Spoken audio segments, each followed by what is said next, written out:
Hey everyone, welcome back to my channel. So I just got out of the cinema from Spider-Man No Way Home.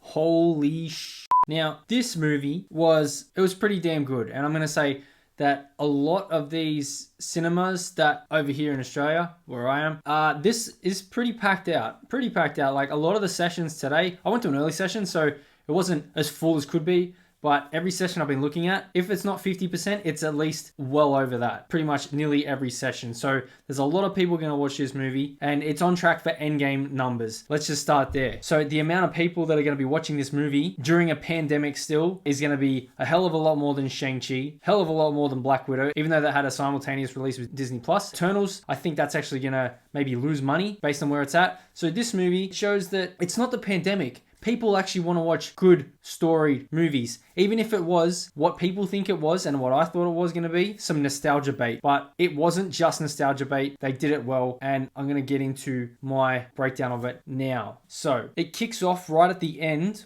of Far From Home, where he's swinging through New York with MJ, and he's just been exposed by J. Jonah Jameson, as we saw at the end of Far From Home with that video that Mysterio put together that said Spider-Man's real name is Peter Parker. So it kicks off right there. So he's on the run, he gets caught, and then he gets a lawyer. Now, I think if you actually saw any of the leaked images that came out before the movie came out, like a few weeks ago, or even a month ago, you'll know who it was. But sitting in the cinema, the camera's on Tom Holland, so Spider-Man, and then it pans across, you can hear people gasp. It was Daredevil, or Matt Murdock to be precise. So Netflix's Daredevil, Matt Murdock, exists in the MCU. And so does Kingpin. If you saw the last episode of Hawkeye, it looks like Vincent D'Onofrio's Kingpin is also now in the MCU. So they brought those two together, Murdock and Kingpin, or Daredevil and Kingpin, within 2 days of each other, really. And then we see him trying to rectify MJ and Ned not being able to get into MIT because they know who Spider-Man is and their relation to him. They can't get into college, so he's trying to rectify that, and then he goes and meets one of the, I don't know, professors or someone who's in charge of the college, and that's where the bridge scene starts. So that's where we see Octavius, Doc Ock, which we saw in a bunch of the trailers, and then we saw Green Goblin. So all this bridge scene happens, and then he says, "You're not Peter Parker," and then he's like, "Yeah, I am," but then they try and work it out, and then eventually, he has to meet up with Doctor Strange because he doesn't know what to do with it. And Strange goes to help him, and then he ends up locking up a few of these characters who he's found, like Lizard. He locks up Lizard in the dungeon in the Sanctum Sanctorum. And then he has to go out and find another one, which is Electro. We end up getting them all together, and then they interact with each other, talking about what universe they're coming from and what they've done before, which is pretty cool. All three universes coming together, interacting with each other. With all these characters coming back, it could have fallen short, but I think this is how you pull off nostalgia, because all these characters had their own drives and motivations, and it worked while they all came together because it was on a multiversal level, but it was actually through a multiversal story. It wasn't just all these pieces coming together, being separate in one story. It was all coming together for a single story, which was great. There was actually real consequences in this movie, which we're going to get to. Now, their motivations were all different, obviously, because they're all different people, all different villains and characters. Some were, they just wanted to go home to their own universe, and some were, like Electro, they wanted to get the full reach of their power in this new universe. So they all had different motivations, which was cool. Then we have Peter, this MCU Peter Parker, having a fight with Doctor Strange, because Strange has just cast the spell, which is supposed to make everyone forget who he is, but he stuffed up the spell. We kind of saw that in the trailers, and now Strange has figured out a way to send everyone back. Peter says no, he wants to help them all first. He wants to cure them and help them all and then send them back. And if it doesn't work, then Strange can send them back. But what happens is, fight breaks out, and then Strange puts him in the mirror dimension, and eventually Peter works out, this is just math and geometry. You're good at math and geometry. So he works out a way to tie up Doctor Strange in the mirror dimension. And then he gets out, and then he's like, okay, he can continue his mission of trying to get all these characters back to where they belong and cure them first. And I think the line that Peter uses while he ties up Doctor Strange was, "Math beats magic." What happens next is that Ned and MJ are using Doctor Strange's sling ring that fell off and Peter took back with him. So Ned's got the sling ring on. He starts waving his hands around, and then obviously somehow the portal starts opening up. So it's funny how Doctor Strange couldn't open the portal to save his life until he actually had to save his life in Doctor Strange 1. But Ned just waves his arms around, thinks he wants to see Peter, and then the portal opens. They see a Spider-Man, and they say, "Peter, is that you?" And then he jumps through, and then what happens? Oh my God, the reaction from the audience when this Spider-Man took off his mask, it was Andrew Garfield. Holy shit. Andrew Garfield comes out and he's like, whoa, whoa, whoa, I'm Peter, but you're not the right people and all this stuff. And then they try and work out how he got there. And then he's trying to prove that he's actually Spider-Man crawling on the roof and stuff. They try and find Peter again. So he waves his hands and tries to find Peter. He opens up the portal, and then who walks through? Tobey Maguire. Look, the audience reaction I thought for Tobey Maguire was actually a bit less than was for Andrew. So I don't know, maybe it was a bit of a younger audience. Still a decent reaction. So then we have Tobey and Andrew Spider-Man interacting with each other together, which is cool because they had a bit of a web slinging match. But what I'm going to say next before we go on is that the trailers, I thought they may have been going down a bad path because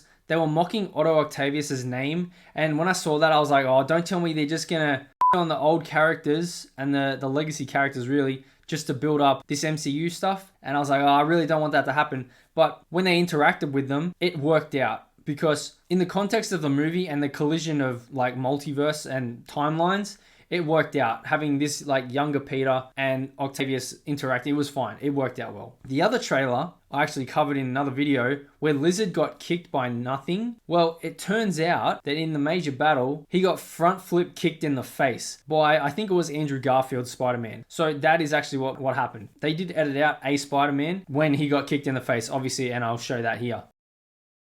And then the last trailer, which I actually did watch for this, when they said, all right, let's Scooby-Doo this crap, I was like, it's a bit soft, a bit weak. But it turns out it was, let's Scooby-Doo this shit. I was like, okay, it was just a G-rated trailer for people to watch on TV and stuff, so it's fine. Green Goblin and Electro, I feel like, were the two biggest or most influential bad guys in this one, because Green Goblin, like everyone knows, he's the biggest bad. But Electro, he had a lot of power in this one, so I think that's why they built him up a fair bit, because they actually had Octavius and they fixed him like they did, well, not like they did in Spider-Man 2, but they still fixed his chip in his neck, so he wasn't actually evil again. But Green Goblin was obviously the biggest name and the most costly in this movie, because as I said before, there were real consequences in this movie. And I've heard a lot of people say that Marvel is too light, doesn't have enough consequences, even though Romanov's dead, even though Tony Stark's dead. This one had a couple of huge impactful moments, and they actually had feeling in them when they paid off. For me, Aunt May had a run-in with Green Goblin when he was smashing Peter through every single floor story of the building, and then they get to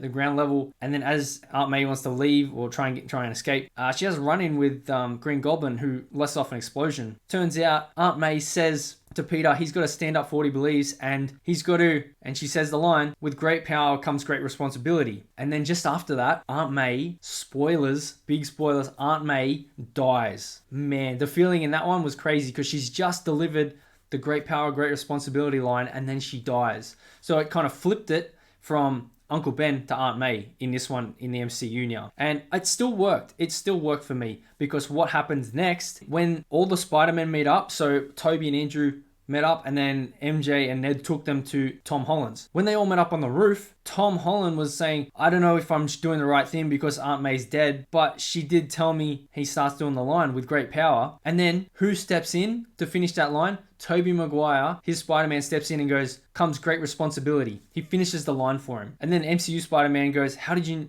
know that? And he goes, Uncle Ben told me that before he died. So they kind of flipped it on their head, and it was really good. It really worked. It like contrasted it really well between MCU and Tobey Spider-Man. And then they all came together and spoke about every bit of their timelines and universes that they had lost and how they could connect. So when they're all convening about like their realities and what they've all lost, Tobey says, well, Aunt May's death isn't going to be for nothing. And then that becomes the catalyst for them to finish the mission of curing all the villains before sending them back to their realities. There were some funny lines between the differences of universes of how webs work, because if you know MCU Spider-Man and TASM Spider-Man, they both have web shooters, so they have to make their own web fluid. But Tobey just comes out and starts shooting webs from his wrists, and they are perplexed. They say, how do you do that? And it's pretty funny. And then as they're in the middle of a fight, they're trying to coordinate how to strike, and they're talking about how they're not used to working in a team. And then MCU Spider-Man, Tom Holland, says, well, I know how to work in a team. I was with the Avengers. And then both the others are like, what's the Avengers? And he starts trying to talk about what the Avengers is. And then Tobey's like, how is this helping us right now? And then I thought during that moment when there was three of them standing together, when they first met, it wasn't a good time for it because it was an emotional moment. But I thought during that time when they were on the big fight scene, they had the perfect opportunity to execute the meme, the three Spider-Man meme where they're all pointing at each other. I thought there was a perfect time to execute it, but criminally, they didn't put it in there. Ugh. That's the one thing I think everyone's going to be like, hey, why didn't you put it in? During that battle, I could definitely feel the connection that these characters were bouncing off each other and what actions were happening in this story, because what happens is MJ falls off the scaffolding from the Statue of Liberty. Tom Holland Spider-Man goes to catch her, but he gets taken out. So Andrew Garfield has to go catch her. And then when he gets to the ground, he starts having flashbacks or feelings of when he couldn't save Gwen in his timeline. So that was kind of cool how you see the effects that he had on him while he was saving another Spider-Man's MJ. So by the end, Doctor Strange actually comes back through another portal that Ned makes and he says, did you make a portal? And Ned's like, yeah. And Strange is like, Because if you remember back from Doctor Strange, it took him forever to open up one portal. They eventually finished the mission by curing all the villains, but not without Toby getting stabbed by Green Goblin, because Toby has to stop Tom Holland's Spider-Man from actually killing Green Goblin, Norman Osborn, because he was actually going to kill him with the Green Goblin's glider, because it's got those pointy ends that he actually got killed with in Spider-Man, in the originals. He was going to kill him with that, and then Toby steps in and stops him, and then he gets stabbed from behind, and then at MCU Peter cures Osborn, so he's no longer got that dual personality now of Green Goblin. He wanted to get away from his other personality, so he smashed the Green Goblin helmet, and then he used the purple hood, which was cool, like a nice callback to the originals in the comics. And then Peter eventually gets what he wants because the whole multiverse is opening up and everyone who knows Peter Parker wants to come for him. And there's thousands and thousands of people or characters coming out of the multiverse to come and get Peter. And Strange is like, well, they're all coming through, I can't stop them. And Peter goes, well, what if everyone forgets who I am? And then he finally gets his wish. So no one remembers at the end of this movie who Peter Parker is, that he is Spider-Man or who he even is, because he goes to meet up with MJ again and Ned, and they just don't even know who he is. And he thinks about like trying to restart the relationship and like talk to him, but I think he's left it so he can just go do his own thing and they can do their own thing in college. So we'll see where it picks up if they do another one after this. Now, one other funny thing that I heard in one of the lines in the end of the fight was Electro was disappointed when he was talking to Andrew Garfield's Spider-Man, because he said, look man, I'm disappointed that you're from Queens, but when you took off the mask, you weren't black. Like, okay. And then he hinted at Young Ripper. Y'all know Young Ripper, Eric July. He hinted at Young Ripper's favorite character. He goes, there's got to be a black Spider-Man out there somewhere. And then I heard someone behind me in the cinema go, it's Miles Morales. Bro. Now, even though they didn't put them all three together with the meme, what everyone wanted, I think seeing them interact with each other to achieve a goal was really nice and well done. It wasn't just a nostalgia bait like I thought it could have been a possibility. I really thought it could have been a possibility with some of those trailers. But the characters and villains all worked well in their own motivations from their own universes or timelines. So they were all working for goals within this new universe that they came to. And I think they interacted well. Like when Dr. Octavius was saying it can't be Osborne as Green Goblin because he's dead. He died years ago. So it can't be him. But that ends up being him. So those worlds collide again. It was really nice to see. And then they have a bunch of other stuff between the other characters, like back and forth, hinting at other things from like past movies and stuff. And now the post-credit scenes. Man, post-credit scenes. Holy shit. Venom 2, I believe, ended with one of their post-credit scenes, like while he is being swapped over into the MCU. What happens in this one is he's sitting in a bar talking to the guy who played Danny Rojas in Ted Lasso. He's sitting there at the bar and they're talking about aliens and stones and the blip. And he's like, aliens don't do that. And Venom's talking to him in his head. And what happens is he's like, oh, maybe I should go to New York and talk to this kid. And then as that happens, he vanishes back to his own timeline, reality, universe, whatever. But what's left on the bar? A tiny piece of Venom. So now we actually have Venom from another universe in the MCU, or a part of it, which is interesting. Will be interesting to see going forward. And the final post-credit scene, which is at the very, very end of every single credit, is basically it's a Doctor Strange Multiverse of Madness trailer. Like the first Doctor Strange trailer we've seen is at the end of this movie. It has a fair few things in it. It's got Wanda, it's got Christine, it's got Mordo, it's got Shumagorath, it's got a lot of stuff going on. And then it also has an evil Doctor Strange at the end. Now I thought it could have been maybe the one from What If you saw What If, Doctor Strange, but I don't know, because he ends up being kind of good. It's strange. Strange.